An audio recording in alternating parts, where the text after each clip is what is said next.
એ તો આરોગ્ય એનો અધિકારી એ પ્રમાણે કામ કરતા હોય છે, બરોબર છે। તો એ ચેકિંગ કરવામાં આવ્યું છે, આપણી આરોગ્યનું ચેકિંગ કર્યું છે, એને તો દૂધનો નમૂનો લીધો છે, બરોબર। તમે કઈ રીતના દૂધની કિંમત આવજે?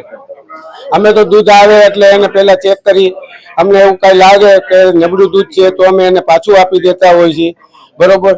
પણ સાચું તો જ્યારે લેબોરેટરીમાં જાય તો જ સાચી ખબર પડે, પણ અત્યાર સુધીમાં અમારી દુકાનમાંથી દૂધનું નમૂના કોર્પોરેશન વાળાએ લીધા, પણ અમે પ્રાઇવેટ લેબોરેટરીમાં ચેક કરાવ્યું હજી સુધીમાં, ત્યારે અમારી સ્ટોક ઉપર ક્યારેય પણ દૂધ મિક્સિંગ વાળું મળ્યું નથી।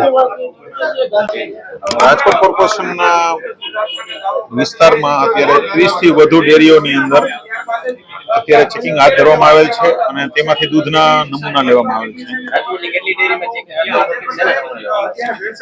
અત્યારે જે દૂધના નમૂના લેવામાં આવ્યા છે તે લઈ અને આ નમૂનાઓને પરીક્ષણ અર્થે મોકલી આપવામાં આવશે અને જો કોઈ પણ પ્રકારની ક્ષતિ જણાય નમૂનામાં એની ઉપર આગળ કાર્યવાહી કરવામાં આવશે। 30 થી વધુ ડેરીઓમાં નમૂના લેવામાં આવ્યા અત્યાર સુધીમાં।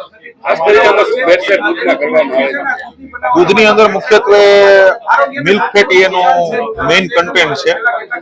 મિલ્ક ફેટ ની જગ્યાએ ક્યારેક વેજીટેબલ ફેટ હોય, પાણીનો ઉમેરો હોય, દૂધની ગુણવત્તાને હલકી કરવા માટે તેની અંદર ઉમેરવામાં આવતું હોય છે।